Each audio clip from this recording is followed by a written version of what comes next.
Hello everyone, आज date है 3 दिसंबर 2022 और द हिंदू न्यूज एनालिसिस में आपका स्वागत है। इस वीडियो में हम द हिंदू की इंपोर्टेंट न्यूज को एग्जाम के पॉइंट ऑफ व्यू से डिस्कस करेंगे। नीचे डिस्क्रिप्शन बॉक्स में Telegram channel volcano IAS academy का लिंक दिया हुआ है। आप Telegram channel volcano IAS academy के साथ में जुड़ सकते हैं। वहाँ पर हर exam means UPSC, state PCS and other exams के पॉइंट ऑफ व्यू से काफ़ी इंपॉर्टेंट इन्फॉर्मेशन आप सभी के साथ में शेयर की जाती है। तो चलो स्टार्ट करते हैं। वीडियो को स्टार्ट करेंगे एक ज्योग्राफिकल मैप क्वेश्चन के साथ में। और आज आपका क्वेश्चन ये है कि माइक्रोनेशिया को आपको मैप में व्यू करना है, फिर इससे रिलेटेड हर इंपॉर्टेंट फैक्ट्स को एंड इन्फॉर्मेशन को कमेंट बॉक्स में टाइप करना है। कल हमने आपसे क्वेश्चन पूछा था काराकोरम रेंज को लेकर के। तो Karakoram range central Asian region में कुछ ग्रुप ऑफ माउंटेन रेंजेज है, उनमें से एक है काराकोरम रेंज। काराकोरम रेंज में काराकोरम पास लोकेटेड है और ये इंडिया और चाइना के रीजन को आपस में कनेक्ट करता है। तो इस तरीके की जो भी माउंटेन रेंजेस होती हैं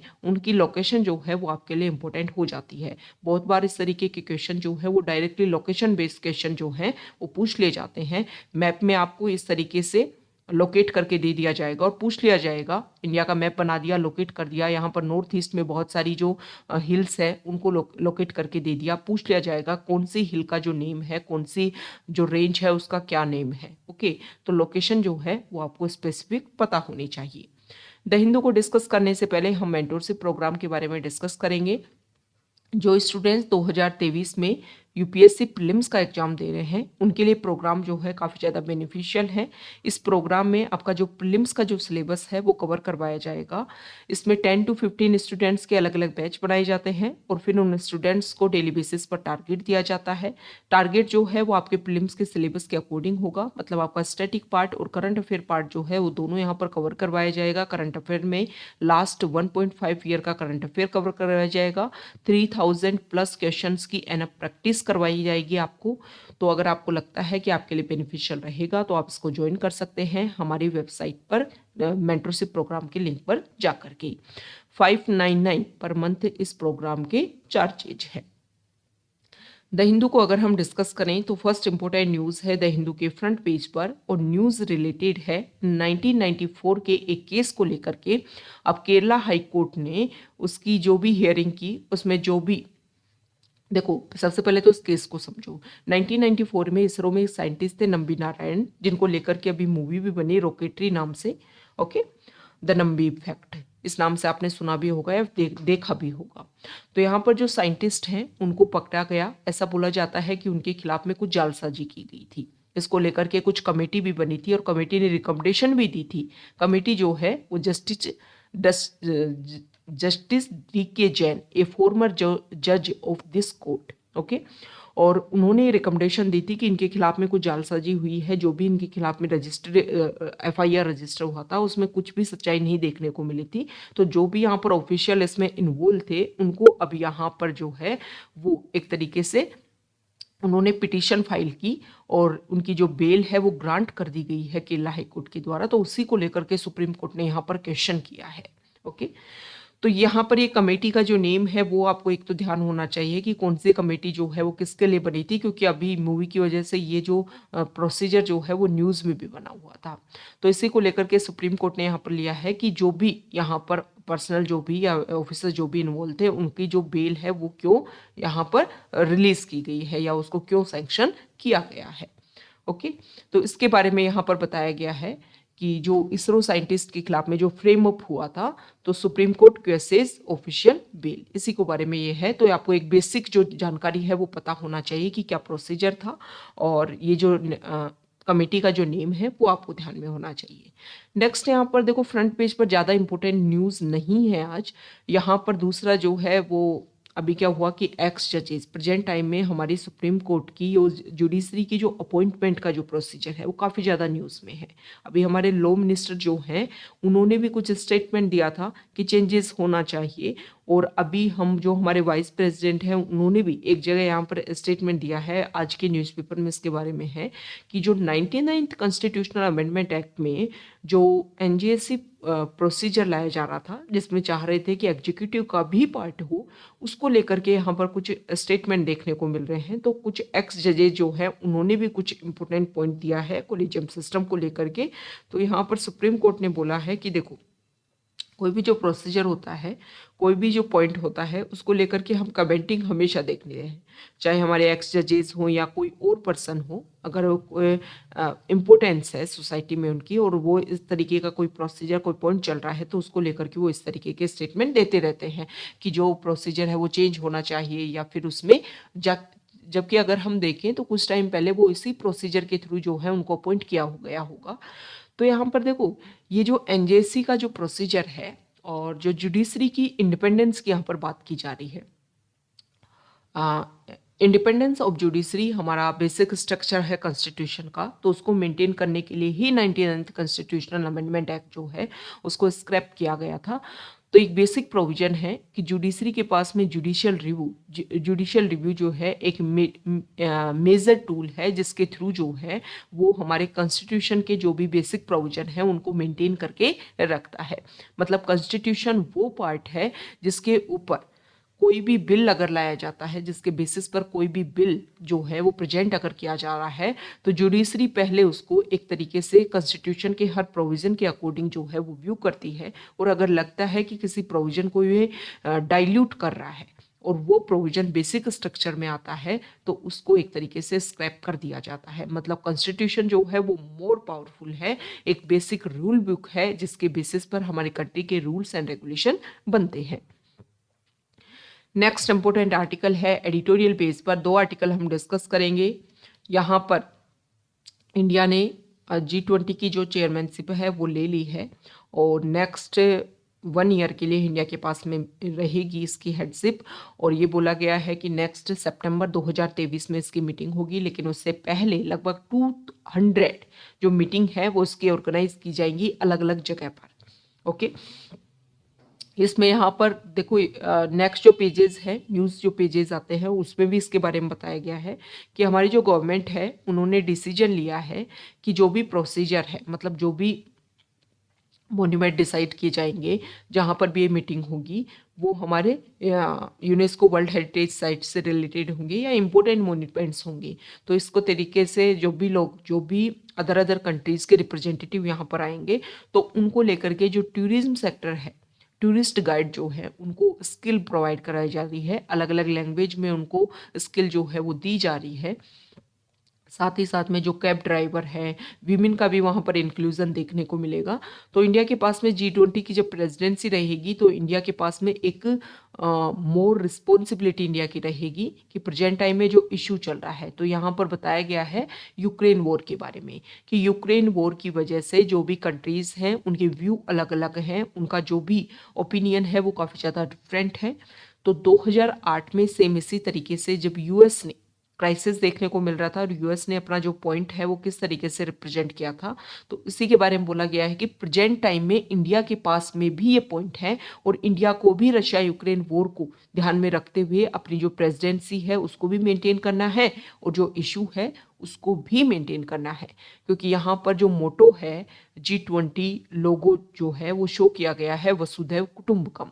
मतलब 1 अर्थ 1 फैमिली 1 फ्यूचर। हमारे जो प्राइम मिनिस्टर हैं उन्होंने बोला भी है कि नेक्स्ट 1 ईयर तक हम फोकस करेंगे जो भी इश्यूज को, पूरे अर्थ को एक फैमिली मानते हुए कि इसके जो भी इशू हैं वो हम सभी के इशू हैं और एक फैमिली की तरह इसके ऊपर फोकस किया जाएगा और इसको सॉल्व किया जाएगा, क्योंकि सभी का जो फ्यूचर है वो तो एक ही है। ओके,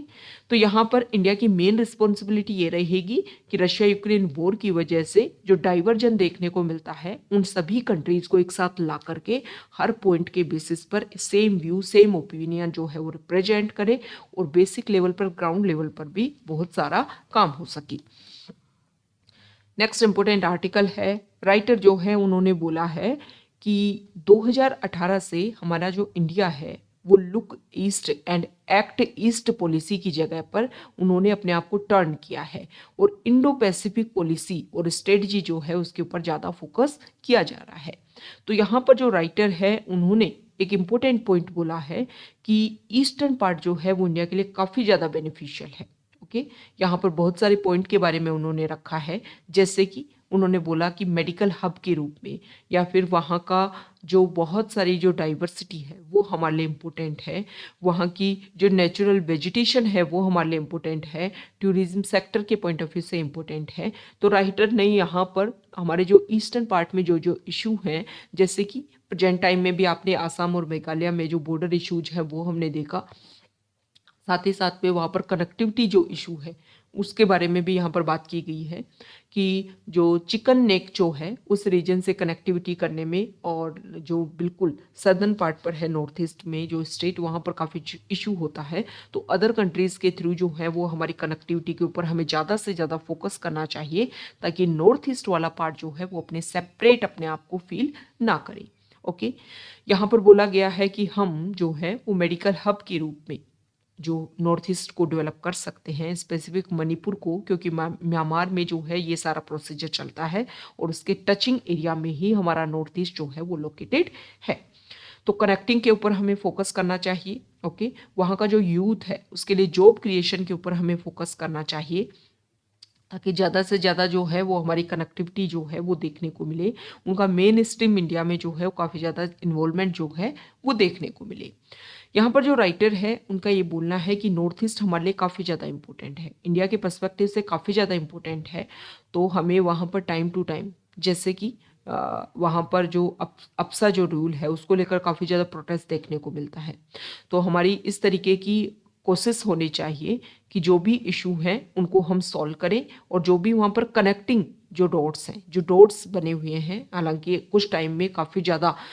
नॉर्थ ईस्ट वाले रीजन को फोकस करते हुए हमने काफ़ी ज़्यादा काम किया है, तो अलग अलग एरिया में कुछ डॉट्स हमने क्रिएट किए होंगे, उन्हीं सभी डॉट्स को हमें क्या करना है, आपस में कनेक्ट करना है, और कोशिश करनी है कि इंडो पैसिफिक जो हमारा रीजन है, इंडो पैसिफिक रीजन को जो हमने फ्री फेयर ओपन जो सभी के लिए डिक्लेयर करने की हम कोशिश कर रहे हैं, उसमें हम इंडिया का जो नॉर्थ ईस्ट पार्ट है या इंडिया का जो ईस्टर्न पार्ट है उसको भी हम साथ लेकर के चले, और इस साथ में स्ट्रेटजी हम सब साथ में काम करेंगे तो दोनों जो ऑब्जेक्टिव है वो हमारे हो पाएंगे। तो राइटर ने यहाँ पर बोला है कि इंडो पैसिफिक जो है वो एक वास्ट रीजन है, उसका एक पार्ट है बे ऑफ बंगाल रीजन, और उसमें हाँ उसको कनेक्ट करते हुए उसके लिटरल एरिया में जो भी कंट्रीज हैं उसको बनाने के लिए मतलब बे ऑफ बंगाल के लिटरल एरिया में जो भी कंट्री लोकेटेड है उनको लेकर के बिम्स्टेक ऑर्गेनाइजेशन जो है वो बनाया गया था। तो यहाँ पर जो राइटर है उनका बोलना है कि बिम्स्टेक ऑर्गेनाइजेशन के हम ज़्यादा से ज़्यादा फोकस करें, जिससे हमारे नॉर्थ ईस्ट वाले पार्ट में भी कनेक्टिविटी ज़्यादा से ज़्यादा इंक्रीज हो सके। ओके, मतलब उन्होंने फोकस किया है कि इंडिया जो है वो बिम्स्टेक ऑर्गेनाइजेशन को भी साथ में लेकर के चले, क्वेड ग्रुप के साथ में। ओके, नेक्स्ट यहाँ पर जो अभी हमने स्टार्टिंग में ही देख लिया कि जो हमारे वाइस प्रेसिडेंट जो है उन्होंने जुडिशरी की जो पावर है उसको लेकर के क्वेश्चन, वही एनजेसी जो है उसको लेकर के यहाँ पर क्वेश्चन किए गए हैं। नेक्स्ट यहाँ पर जो अभी हमने डिस्कस भी कर लिया है कि G20 ग्रुप की जो मीटिंग होगी वहाँ पर जो टूरिस्ट गाइड है उनको स्किल प्रोवाइड करवाई जा रही है, और यहाँ पर असम फेस्टिवल जो है वो ऑर्गेनाइज किया जा रहा है हमारे इंडिया के 75 ईयर ऑफ इंडिपेंडेंस और बांग्लादेश के 50 ईयर ऑफ इंडिपेंडेंस को लेकर के, जिसमें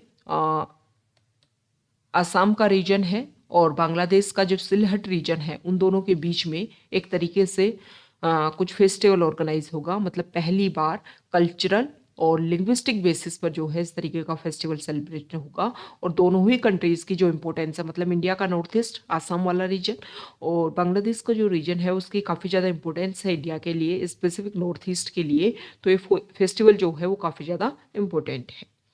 नेक्स्ट इंपॉर्टेंट आर्टिकल है मनरेगा स्कीम को लेकर के, और देखो यहाँ पर देखो एक बात बोली गई है, आप दो बात समझिए कि जो मनरेगा स्कीम होती है इसमें नॉन स्किल्ड लोग होते हैं जिनके पास में कोई स्किल नहीं होती है, तो उनका पेमेंट जो है वो सेंट्रल गवर्नमेंट के द्वारा किया जाता है, और 15 डेज में अगर डिले होता है तो उनको कंपनसेशन दिया जाता है। लेकिन साइट के ऊपर कुछ सुपरवाइजर भी होते हैं, सुपरवाइजर जो है उनको मटेरियल जो पार्ट होता है उसमें उनको काउंट किया जाता है, और इसका 60% जो पार्ट है इस मटेरियल का जो भी खर्चा आता है उसका 60% पार्ट खर्चा देता है सेंट्रल गवर्नमेंट। तो बहुत बार ये देखने को मिल रहा है कि जो भी सुपरवाइजर्स हैं उनकी सैलरी जो है वो टाइम पर नहीं आ पाती है, इसलिए उन्होंने अपने आप को साइट पर एक लेबरर के रूप में काउंट करवाने की कोशिश की अलग अलग स्टेट में, ताकि उनकी सैलरी जो है वो टाइम टू टाइम आ सके। तो यहाँ पर बहुत सारी मनरेगा स्कीम को लेकर के जो है वो कंप्लेंट देखने को मिली। तो उसी के बेसिस पर जो स्टेट गवर्नमेंट है उनको फोकस किया जा रहा है कि state government need to clear payment to the supervisor before distributing funds to vendor bills, report on day wise pendency are to be generated. मतलब सेंट्रल से पैसा आया और जो वेंडर जो मटेरियल आता है उसका पैसा देने से पहले जो स्टेट गवर्नमेंट है उनको जो भी वहाँ पर सुपरवाइजर है उनका मनी जो है वो देने की ज़रूरत है, नहीं तो इसकी वजह से जो है वो काफ़ी ज़्यादा इशू क्रिएट होते हैं। तो ये आज का हमारा द हिंदू न्यूज़पेपर का डिस्कशन था। अगर आप यहाँ तक आए हैं, वीडियो आपको अच्छा लगा है तो प्लीज़ वीडियो को लाइक कीजिए, शेयर कीजिए और चैनल को सब्सक्राइब कीजिए। Okay, thank you.